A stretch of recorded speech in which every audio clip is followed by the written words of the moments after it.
Naš pogled.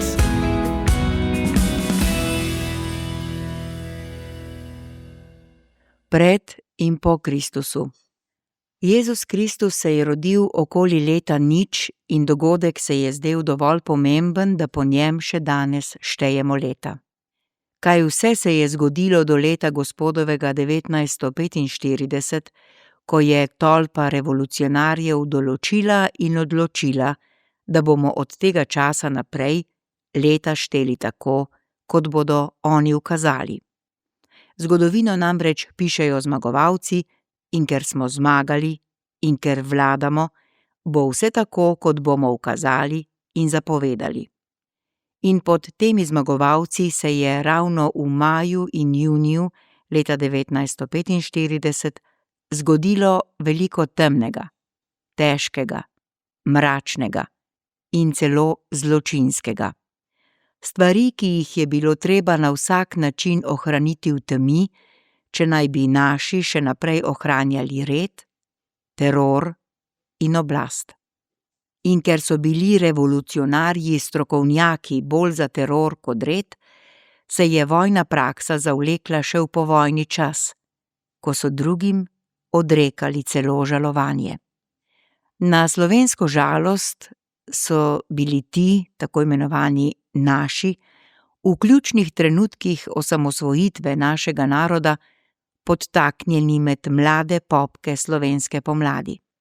Nemara zato ne moremo dočakati pravega razcveta demokracije in rasti gospodarstva, kot jo lahko opazujemo pri Čehih, Poljakih in Hrvatih. Naši revolucionarji, goščarji, kot jim v romanu To noč sem jo videl pravi pisatelj Drago Jančar, so dobro poskrbeli za svoje posle. Najbolj pomembno je bilo in še vedno je, da pride posel v prave roke. Potem seveda to preimenujejo v nacionalni interes, potem pa naj ima kdo kaj proti, če si upa. Naši tudi dobro vedo, da je poleg molznih krav državnih podjetij zelo dobro imeti na svoji strani medije in sindikate in ulične razgrajače, ki imajo rezerviran studio nacionalne televizije kadarkoli.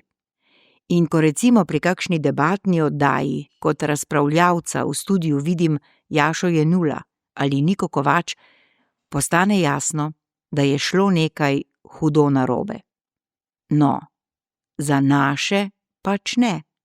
Imajo tudi naše novinarje in krog je sklenjen. Od leta gospodovega 1945 so nam revolucionarji in njih potomci natresli toliko laži, da bi bil klobčič kar predebel, če ne bi tu in tam zazevala kakšna luknja. In v takih luknjah so vedno nemo resnico govorile človeške kosti. Posmrtni ostanki tistih, za katere je zločinec maršal rekel, da ne bodo več gledali naših lepih planin, ker so izdajalci. Že dolgo je očitno, da je vsa Slovenija prerešetana z morišči. In tu se zbudi krščanski, katoliški refleks. Odpustimo in pozabimo in glejmo naprej. In zakaj to ni tako zelo krščansko, kot se zdi na prvi pogled? Zato, ker je osnovna civilizacijska vrednota mrtve pokopati. Zato, ker je človeško, da se teh ljudi spominjamo tako, da jim na grobu lahko prižgemo svečko in prinesemo rože. Zato, ker nam je Kristus rekel, da nas bo resnica osvobodila. In samo tako je možna sprava.